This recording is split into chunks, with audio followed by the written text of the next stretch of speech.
नमस्कार, स्वागत है आपका नेशनल खबर पर। इस वक्त मैं लेकर के आया हूं खबर गुजरात से। गुजरात में जैसा कि आप जानते हैं कि जो लोकल इलेक्शंस होते हैं, म्यूनिसिपल इलेक्शंस, उनका वक्त बहुत पास आते चला जा रहा है और ऐसे में वहाँ की जो चुनावी सरगर्मियाँ हैं वो बढ़ती चली जा रही हैं। गुजरात में पिछले कई दशकों से कहूँ तो एक बीजेपी का राज बना हुआ है। न सिर्फ कि बीजेपी वहाँ बेहतरीन परफॉर्मेंस करती आई है, बल्कि हमेशा से ही जो है अपना जो वोट बैंक है, अपना जो उसका एक तरीक़ा है, उसे पूरी तरह से कंट्रोल रखी हुई है।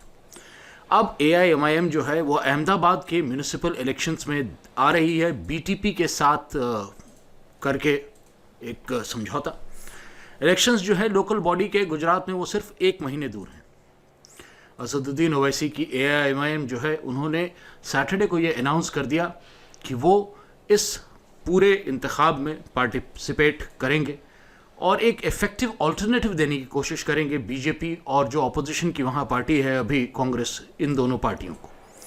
हिंदुस्तान 2 पार्टी सिस्टम तो है नहीं, तीसरी पार्टी का आना बहुत मेरे ख्याल से अच्छा है।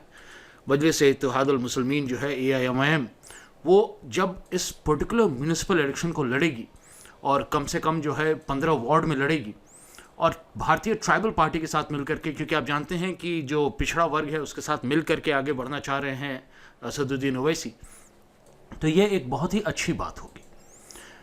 असदुद्दीन ओवैसी खुद भी पहुंचेंगे अहमदाबाद और तमाम जगह पर जो है रैलीज़ करेंगे और वहाँ पर जा कर के बोलेंगे, अहमदाबाद में और भरूच में, और पोलिंग के पहले ये पहुँचेंगे वहाँ। शनिवार को जो है गुजरात यूनिट के प्रेसिडेंट सबीर काबुलीवाला और जो स्टेट जनरल सेक्रेटरी हैं हामिद भट्टी, उन्होंने पार्टी की मेंबरशिप ड्राइव को लॉन्च किया।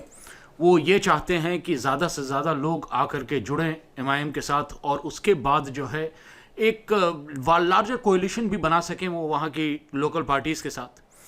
और इफ़ेक्टिव अल्टरनेटिव का, जैसे मैंने आपको कहा कि बीजेपी और कांग्रेस जो है ये दोनों मिल करके काम करती आई है। यहाँ पर या तो बीजेपी आती है या कांग्रेस आती है, काफ़ी सालों से कोई तीसरी पार्टी है नहीं वहाँ।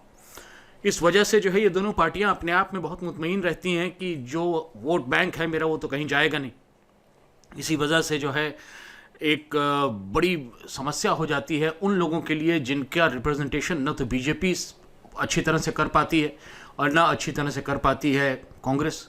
और इंक्यूम्बेंट जो वहाँ इस वक्त की जो गवर्नमेंट है बीजेपी की, वो तो पूरी तरह से ऐसा लग रहा है कि एक अलग ही एजेंडे पे चल रही है, चाहे मुस्लिम हो, दलित हो, ट्राइबल हो, गरीब हो, पिछड़ी जाति का हो। ये तमाम लोगों की कुछ ख़ास ज़रूरतें होती हैं। इन ज़रूरतों को आपको कहीं ना कहीं मद्देनज़र रखना पड़ता है। बाकी ओवरऑल डेवलपमेंट अपनी जगह पर है, लेकिन ओवरऑल डेवलपमेंट में इन लोगों के डेवलपमेंट में थोड़ी सी और तेज़ी लानी होती है, जिससे ये आकर के जुड़ जाएं मेन स्ट्रीम के साथ। ये अभी मेन स्ट्रीम से पीछे छूटे हुए हैं। कोई ख़ास ऐसा नहीं कहा जा रहा है कि उन्हें कुछ ख़ास आप दे दें निकाल करके या उनके ऊपर कोई इनायत करें। इनायत की बात नहीं है, ये बात जो है आपकी उनके साथ जो है एक प्रॉपर ट्रीटमेंट की है, एक अच्छी तरह से उनको मेरे ख्याल से रिप्रेजेंटेशन देने की है। ये रिप्रेजेंटेशन कोई भी दे सकता था। बीजेपी चाहती तो वो भी रिप्रेजेंट कर सकती थी, कांग्रेस चाहती तो वो भी रिप्रेजेंट कर सकती थी, लेकिन इन दोनों ने वादा खिलाफी की बार दफ़ा। लोगों से कहा कि सबका साथ सबका विकास होगा, लोगों से कहा कि मुस्लिमों की जो है तरफदारी होगी, मुस्लिमों की जो है जो तकलीफ़ें हैं उसे दूर किया जाएगा, लेकिन ऐसा कुछ हुआ नहीं। अब असदुद्दीन ओवैसी की जो लीडरशिप है वो गुजरात में कैसा परफॉर्म करती है ये देखना होगा, क्योंकि यही आने वाले जो उसके बाद के स्टेट इलेक्शंस हैं या सेंट्रल इलेक्शंस हैं उन पर बहुत ज़्यादा असर डालेगी। अगर अहमदाबाद और भरूच में मिल करके ये पार्टियां, जो दोनों पार्टियां एक साथ आई हैं, ये अच्छा परफॉर्म कर पाती हैं, तो वैसे हालात में जो है आने वाले वक्त में बहुत बल मिलेगा इस मूवमेंट को।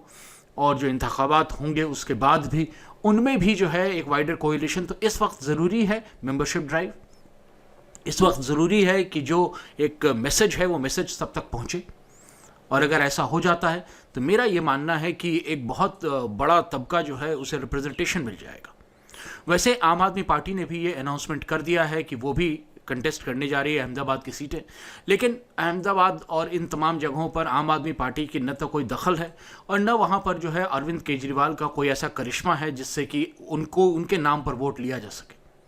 क्योंकि यूं भी आप देख चुके हैं कि अरविंद केजरीवाल बहुत ढिलाई के साथ, बहुत ही ढुलमुल तरीके से जो है साथ दे पाए किसान आंदोलन का। इस वजह से जो है लोगों की आंखें थोड़ी खुलती भी जा रही हैं। और 6 म्यूनिसिपल कॉरपोरेशन गुजरात में जो है इलेक्शन होने वाले हैं फरवरी 21 से, और 81 म्यूनिसपैलिटीज़, 31 डिस्ट्रिक्ट पंचायत, 231 तालुका पंचायत के इलेक्शन होंगे फरवरी 28 को।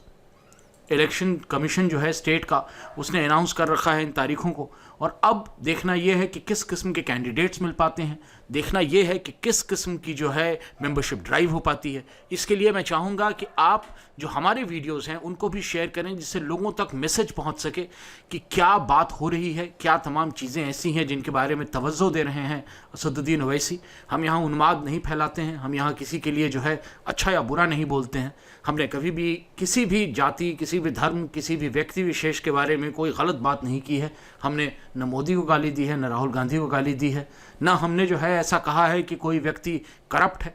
हम सिर्फ ये कहना चाहते हैं बार दफ़ा कि किस तरह के रिप्रेजेंटेशन एक हिंदुस्तान का एक बहुत बड़ा हिस्सा है जो मिस कर रहा है, और उस रिप्रेजेंटेशन को किस तरह से लाया जा सकता है जिससे इंडिया का सर्वांगीण पूरा विकास हो सके।